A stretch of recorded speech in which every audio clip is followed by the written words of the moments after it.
नमस्कार, आपका स्वागत है जम्मू लिंक्स न्यूज़ में और मैं हूं विशाल शर्मा। इस वक्त जो खबर मैं आपको बताने जा रहा हूं वो है डॉक्टर निर्मल सिंह के उस बंगले से जुड़ी हुई जो कि उन्होंने नगरोटा में बनाया था और जिसको लेकर जेडीए ने एक नोटिस उन्हें जारी किया था कि वो इस बंगले को जो है वो 5 दिनों के अंदर जो है वो डिमोलिश कर दें, यानी कि तोड़ दें, अन्यथा उसे खुद जेडीए डिमोलिश करेगा और इसका सारा खर्च जो है वो डॉक्टर निर्मल सिंह से लिया जाएगा। लेकिन डॉक्टर निर्मल सिंह जिस प्रकार की उम्मीद थी वो कोर्ट में मूव किए और कोर्ट ने जो है वो उन्हें फ़िलहाल राहत प्रदान की है। हालांकि ये राहत 7 दिसंबर तक है, यानी कि 7 दिसंबर तक अब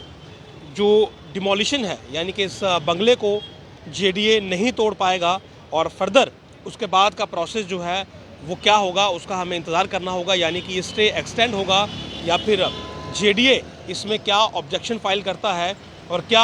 निर्मल सिंह को इसके आगे भी राहत मिलती है या नहीं मिलती है। लेकिन इस पूरे मामले में डॉक्टर निर्मल सिंह जो कि पूर्व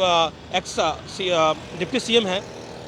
जम्मू कश्मीर के, तो उन पर ये इल्ज़ाम था कि उन्होंने गैर कानूनी तरीके से और बिना परमिशन के जो थी ये बिल्डिंग वहाँ पर बनाई और जेडीए ने जो है वो उन्हें नोटिस सर्व किए, उनकी तरफ से रिप्लाई नहीं हुए और फाइनली जेडीए ने उन्हें एक नोटिस सर्व किया था कि ये जो उनका बंगला है इसे डिमोलिश किया जाएगा। और अब इसको लेकर निर्मल सिंह कोर्ट पहुँचे और कोर्ट से उन्हें राहत जो है वो मिली है और ये नोटिस उन्हें 8 नवंबर को जारी किया गया था और 5 दिन के लिए जो है वो इसमें समय जो था वो दिया गया था और इसी नोटिस को जम्मू कश्मीर के स्पेशल ट्रिब्यूनल में चैलेंज किया गया था और शुक्रवार को ट्रिब्यूनल ने इस मामले में सुनवाई करते हुए 8 नवंबर को जारी नोटिस पर स्टे लगाते हुए जेडीए को 7 दिसंबर 2021 तक मौके पर जो स्थिति है वही बनाए रखने का आदेश जो है वो दिया है। और आपको भी मैं ये बता दूं कि ये जो बंगला है उनका, ये उनकी जो पत्नी है ममता सिंह उनके नाम पर है और लिहाजा ये जो पटिशन वहाँ पर फाइल हुई, जो ये चैलेंज किया गया, ये उन्हीं के द्वारा वहाँ पर किया गया और senior advocate R K. Gupta, advocate Jugal Kishore Gupta और एडवोकेट राहुल चदोत्रा जो थे वो उनकी तरफ से ट्रिब्यूनल के सामने पेश हुए थे और कहीं ना कहीं उनके लिए राहत लेकर आए कि 7 दिसंबर तक जो है ये ऑर्डर स्टे हो गया है। अब वहाँ पर दलील क्या दी गई? दलील ये दी गई कि नगरोटा में बना जो गाँव, ये जो खसरा नंबर है 441 4 कनाल का रिहायशी प्लाट था जो उन्होंने 20 मई 2014 को ख़रीदा था। उन्होंने प्लाट की सेल डीड भी ट्रिब्यूनल के सामने पेश की थी। उन्होंने कहा कि यह क्षेत्र किसी भी विकास प्राधिकरण के क्षेत्रदार में नहीं आता और 2017 की शुरुआत तक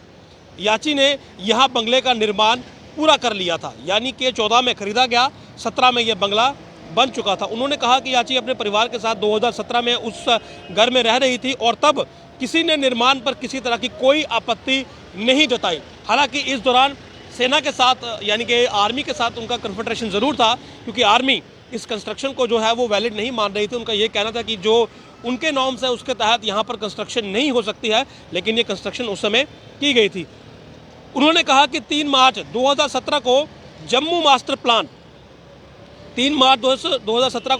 प्लान 2032 की अधिसूची जारी हुई जिसके तहत 103 गांव जेडीए के अधीन लाए गए। इसमें बन गांव भी एक था, यानी कि 2017 की ये बात कर रहे हैं कि उस समय इस गांव को जेडीए के अंतर्गत लाया गया जबकि हमारा कंस्ट्रक्शन उससे पहले का है। तो ऐसे में ये स्टैंड वहाँ पर सबसे ज़्यादा मजबूती के साथ लिया गया कि जिस वक्त ये कंस्ट्रक्शन हुई उस वक्त वहाँ पर जेडीए जो था वो नहीं था, वो एरिया जेडीए के अंडर नहीं था, इसीलिए जेडीए जो है वो इसे आप ये कहें कि इलीगल या बिना परमिशन के डिक्लेयर नहीं कर सकता। ये मुख्य स्टैंड वहाँ पर लिया गया। इसमें बनगांव भी एक था। अब 4 साल बाद जेडीए ने इस निर्माण को अवैध करार देते हुए नोटिस जारी किया है। इस पर सुनवाई करते हुए जो है इस पूरे ऑर्डर को स्टे लिया गया, यानी कि उन्होंने कहा कि जब ये वहाँ पर कंस्ट्रक्शन हुई तब जेडीए का वहाँ पर अधिकार नहीं था और जेडीए बाद में वहाँ पर आता है और ऐसे में वो इसे अवैध करार नहीं दे सकता। और खुद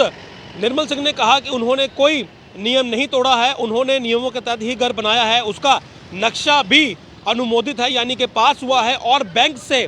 कर्ज लिया गया है। यही एक बहुत बड़ा पॉइंट है कि यदि ये कंस्ट्रक्शन इलीगल थी तो फिर बैंक ने लोन कैसे अप्रूव किया, और यदि लोन अप्रूव हुआ है और अगर इलीगल कंस्ट्रक्शन पर हुआ है तो यानी कि मामला बहुत बड़ा है। लेकिन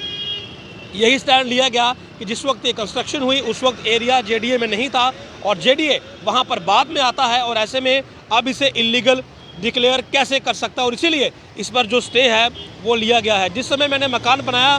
तब वह इलाका जेडीए के अधीन नहीं था। मुझे समझ नहीं आता कि जम्मू शहर में विभिन्न हिस्सों में अवैध निर्माण है, एक समुदाय विशेष ने जंगल साफ कर कॉलोनियाँ बना दी हैं, लेकिन कोई कार्रवाई नहीं होती है। मैंने नियमों के तहत मकान बनाया है, यानी कि वो यही कहना चाह रहे हैं कि उन्होंने वायलेशन नहीं की है। जब ये कंस्ट्रक्शन हुई तब जेडीए वहाँ नहीं था, यानी कि ये एरिया जेडीए के अंतर्गत नहीं आता था, और बाद में जब ये मास्टर प्लान बना और जेडीए के अंडर ये एरिया आया तो जेडीए इसे इलीगल क्यों